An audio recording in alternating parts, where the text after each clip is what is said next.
এখন বাজে রাত্রি 11টা। এখন আমি খেতে বসেছি। এই যে আমি আমি খাবো না, আমার ছেলে আর মেয়ে খাবে।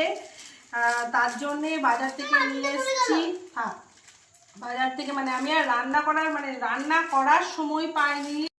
নিয়ে এসেছি এই দেখুন chilli chicken, 1 plate chilli chicken নিয়ে এসেছি।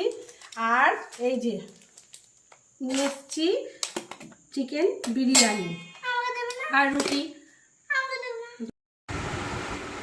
আর আমার এখানে না, আমি অনেক জায়গায় চিলি চিকেন খেয়েছি, কিন্তু আমার ওয়ার্ডনেসের চিলি চিকেনটা দারুণ লাগে। খুব একটা সস নয়, বেশ ঝাল ঝাল, স্পাইসি মিষ্টি মিষ্টি, দারুণ লাগে। তো ওই যে ছেলে আর মেয়ের দেখুন গালে হাত দিয়ে বসে আছে। কেন বলুন তো?